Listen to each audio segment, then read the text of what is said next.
Këtë të diel u mbyll sezoni i rregullt i Superiores teksa u luajtën ndeshjet e fundit. Tirana nuk i lë asgjë rastësisë, fiton ndaj Elbasanit me 1-3 dhe shmang play-out, një ndeshje e cila kishte pothuajse gjithçka brenda, duke filluar që nga tensioni dhe përplasja, deri tek ndërprerja e përkohshme e ndeshjes.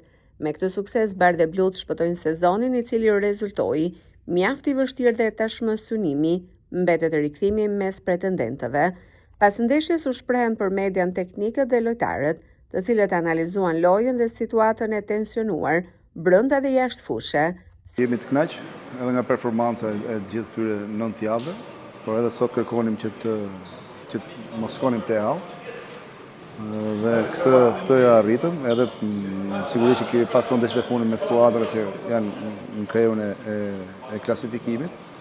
Pra ndeshje vështirë, por e kishte edhe pak më të lehtë sot, sepse nuk ishte presioni javët e kaluara.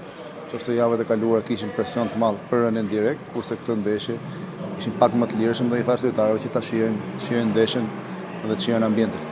Një paradoks i madh, një ekip që ka shkëlqyer por javë të tëra ndërkohë që akoma ne kemi bëj fazë të mirë dhe kemi dalë nga ajo që e thash edhe në intervistë, kemi shmang katastrofën, sepse nuk e meritojmë këtu. Për këtë mbështetje të madhe nga kanë tifozët, që edhe sot e pa sa të pranishëm ishin. Kështu që do të qetësohemi, do të rrim pak sigurisht që themelet janë.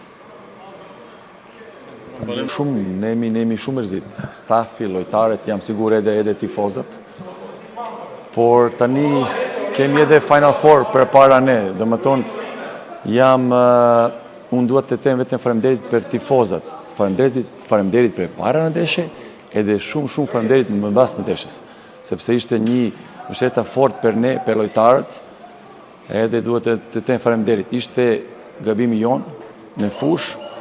Tani ne jemi shumë mërzit, por kjo është e mrapa ne dhe jam sigur mund do garantoj si trener, neve do reagojmë edhe do luftojmë me fort tani në Final Four. Kjo është e çfarë unë mund të them tani.